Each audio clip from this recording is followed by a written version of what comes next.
Salut Mamacita, bienvenue dans ma sweet home. Je m'appelle Anne et je suis la maman.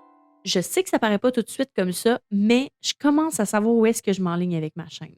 Je me suis beaucoup creusé la tête, genre beaucoup, à savoir ce que j'avais vraiment envie de te parler. J'aime bien se cuisiner puis te montrer les progrès de ma grossesse, mais ça me fatigue vraiment beaucoup de devoir être devant la caméra en même temps de faire la technique, de pas savoir s'il y a un bug à quelque part dans le son, dans l'image, dans la luminosité, de toujours avoir à déplacer mes lumières. Ça m'épuise. Pour pas dire que ça me fait carrément chier.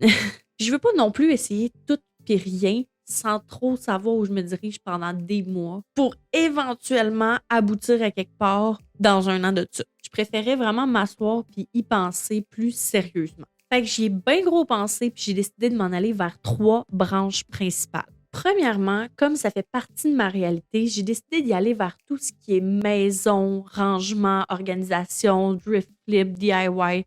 Tu vois le genre, tout ce côté créatif-là que je peux intégrer dans mon temps de maman à la maison. Je vais vraiment y aller dans la rentabilité de mon temps. Parlant de rentabilité, c'est vraiment le deuxième aspect que je veux évoquer dans les vidéos. C'est l'aspect financier de ma vie. J'ai franchement vraiment envie de te parler d'argent. Je trouve que premièrement, on parle pas assez souvent d'argent. Puis ceux qu'on en entend parler d'habitude sont déjà à l'aise financièrement, ils font déjà beaucoup d'argent. Puis je trouve que ça rejoint moins ma réalité, personnellement. Fait que j'ai vraiment eu l'impression que de parler de ma propre situation financière pouvait, de un, être libérateur pour moi, puis de deux, pourrait être intéressant à entendre parler, tout simplement. Mon autre problème, c'est que j'ai vraiment envie d'en faire plus. J'aimerais ça poster 2 fois par semaine, mais c'est vraiment quelque chose qui est impossible dans ma réalité. C'est impossible de pouvoir monter 2 vidéos par semaine dans la même semaine. C'est sûr que non. Je peux pas faire ça, pas en ce moment. Impossible. Mais depuis que j'ai acheté mon micro, je me dis que peut-être je pourrais monter une espèce de podcast qui serait bien simple. Là. Je couperais probablement juste les gros blancs où je me souviens plus de ce que j'étais en train de parler ou je cherche un mot pendant des heures. Mais je vais pas le couper pour en faire une vidéo. Je vais pas reprendre 50 prises. Je vais vraiment juste parler puis couper les gros blancs, mais sans plus. Sans plus. Je me dis que même si à peu près personne m'écoute en ce moment, d'ailleurs, merci à toi qui m'écoutes. Je t'aime.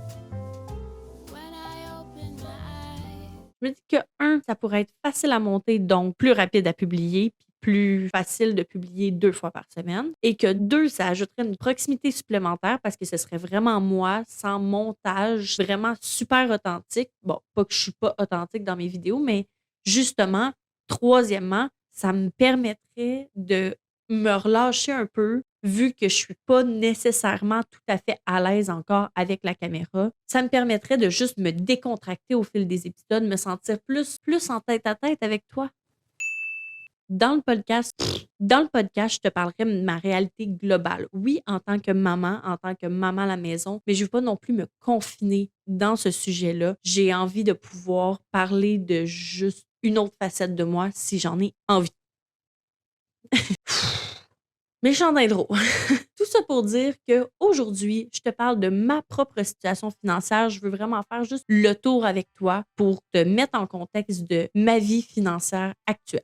Même si je suis actuellement massothérapeute, ça fait plusieurs mois maintenant que j'ai fait aucun massage. Je préfère, surtout depuis que j'ai commencé la création de contenu, me concentrer sur ce que j'aime vraiment faire, soit de la création et m'occuper de ma famille. Donc, en ce moment, on fait un total à peu près par mois de 4300 $. Ça inclut nos 2 salaires puis les allocations qu'on reçoit. Là, je veux pas être trop précise non plus, juste par souci de sécurité financière. Nos dépenses sont très simples.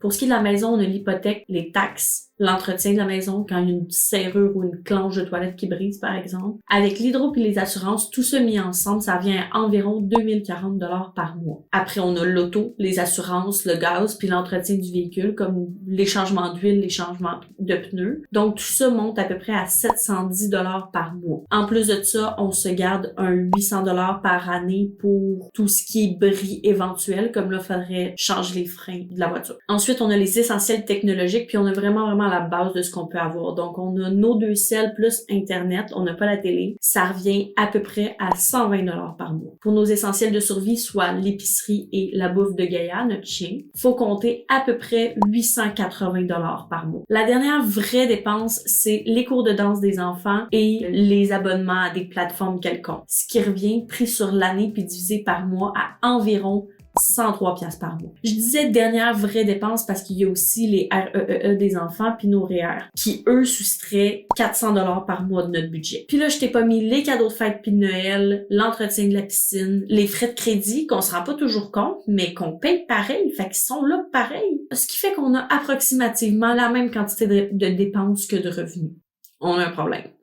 Les finances ont jamais vraiment été une priorité pour moi, mais veux pas, si on s'en soucie pas du tout, ça finit par nous rattraper. Quand on a acheté la maison, on était loin de se douter que premièrement, j'arrêterais la massothérapie pour m'occuper à temps plein des enfants, ni qu'on s'achèterait un autre véhicule parce que le véhicule qu'on avait avant, il était tout payé. C'est juste qu'on a dû changer pour un VUS parce que c'était tout simplement plus pratique pour notre réalité, notre situation. Puis au fil du temps, on s'est rendu compte qu'à chaque fois qu'on paye nos cartes, le montant finit par revenir à peu près au même niveau. Des fois, la dette est un peu moins haute, des fois, elle est un peu plus haute, mais ça revient pas mal la même chose à tous les mois. Ce qui fait aussi que les frais d'intérêt sont eux aussi plus élevés. Puis là, je sais pourquoi tu m'écoutes encore. Tu veux savoir à combien ma dette s'élève actuellement. Marge et carte de crédit compris, ça s'élève environ à 10 000 $. Mais il y a environ un mois, je me suis tannée, surtout quand j'ai compris que je payais 135 $ d'intérêt par mois. Fait que j'ai appelé l'institution financière avec laquelle je fais affaire, puis j'ai demandé une consolidation de dette. Ce qui fait que j'ai plus de frais d'intérêt, que ce soit sur marge ou carte de crédit. Ils m'ont passé 10 000 $ que je vais rembourser sur une base régulière de 230 $ par mois, à peu près, sur 5 ans. Puis là, tu vas me dire... Mais il y a quand même des intérêts là-dessus. Oui, mais le tout est déjà calculé sur le 230 $ par mois. J'ai pas à m'en soucier. Donc, si je laisse mon couple un peu de côté pour l'instant, j'ai fait mon propre budget pour voir exactement qu'est-ce qui rentrait et qu'est-ce qui sortait de mes propres poches. Personnellement, il y a environ 1460 $ par mois qui entrent. De mon côté, je paye l'auto, l'hydro, les assurances, mon sel, un petit peu d'épicerie, les REEE des enfants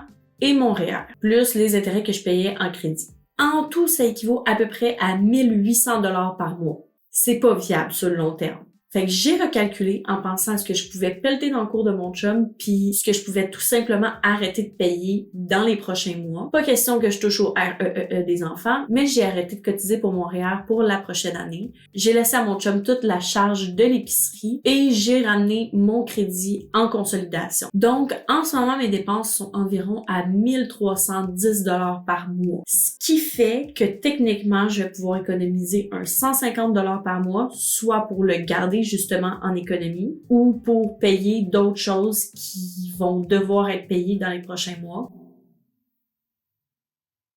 Mon objectif principal, ce serait d'avoir accumulé 1000 $ d'ici la fin de l'année. Je pense que je peux clairement y arriver, mais il va falloir que je sois vraiment strict dans mon budget personnel. Il va aussi falloir évaluer l'impact que ça va avoir sur le budget à mon chum. On veut pas non plus exploser son budget, c'est pas ça le but de la chose. Donc, on va ajuster au fur et à mesure. Là, je viens juste d'avoir la confirmation de ma consolidation. Je n'ai pas encore vécu un mois typique. Je n'ai pas vécu 2 mois, 3 mois, jusqu'à ce que j'aille réévaluer la situation. Je vais sûrement être un peu stressée d'avoir un paiement de plus à faire à tous les mois. Mais en même temps, je veux dire, cet argent-là, je le mettais de toute façon sur mon crédit. Fait que je pense qu'on est dans une bonne voie, là. Mais c'est sûr que je vais vouloir avoir le nez dans mes finances à tous les jours. Pour vrai, si t'as le goût de suivre les hauts et les bas de mes finances pendant les prochains mois, je pense que ça vaudrait la peine que tu t'abonnes. Si t'as des idées de sujets par rapport à l'argent que t'aimerais que j'aborde, si t'as des commentaires à me faire, ça va me faire un énorme plaisir de te répondre. Puis si t'es arrivé jusqu'ici, sache que t'es une bonne maman. Prends soin de toi, aie confiance, profite de la vie. Bonne semaine!